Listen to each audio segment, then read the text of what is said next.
Difference between speed and velocity,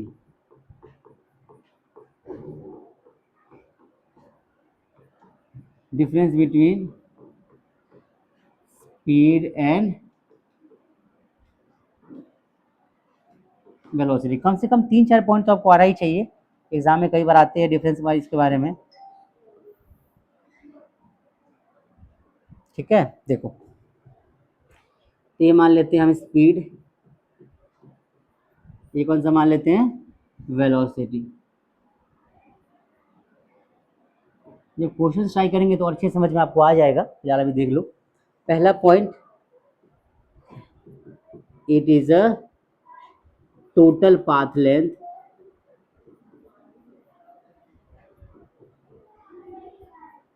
ये इसका definition आ गया। इसमें क्या लिखोगे आप, it is a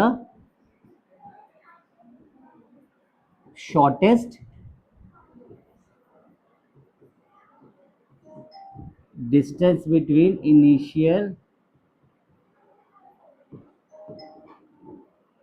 and final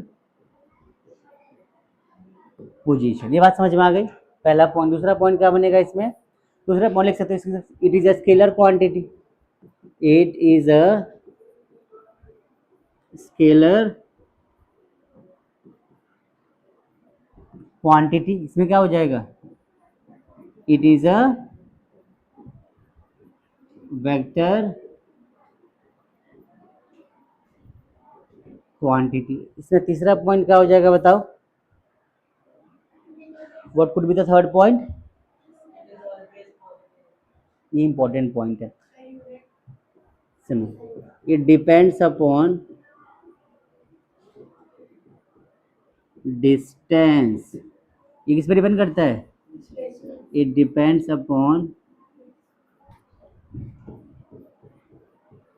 displacement. आई बात समझ में, ये चीज याद रखना। इसमें क्या लिखोगे, it can be positive always, it is always positive, it is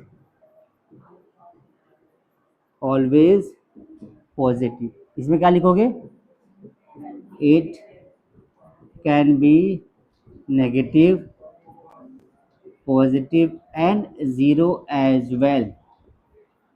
I बात समझ में। What could be the fifth point,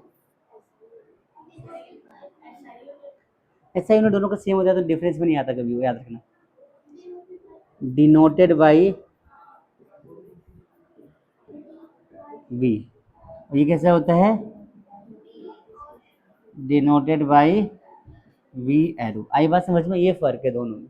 अब एक रेशियो याद रखना हमेशा, क्या, जो आपने पहले पढ़ा है, बताया था आपको मैंने, डिस्टेंस और डिस्प्लेसमेंट का रेशियो हमेशा क्या आता है, याद है ना, कि भूल गए।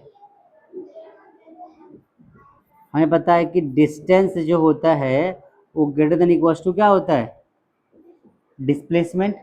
तो रेशियो निकालते हैं तो डिस्टेंस अपॉन में डिस्प्लेसमेंट का ratio greater than equal to 1 आता है। और यहाँ पे अगर मैं निकालूं कि डिस्टेंस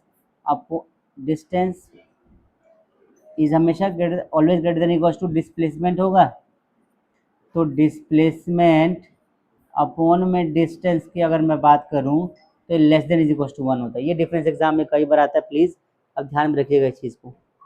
आई बात समझ में, ये कुछ बेसिक इंफॉर्मेशन है इस टॉपिक को लेकर जो एग्जाम में कई बार आता है। क्लियर है, आगे बढ़े।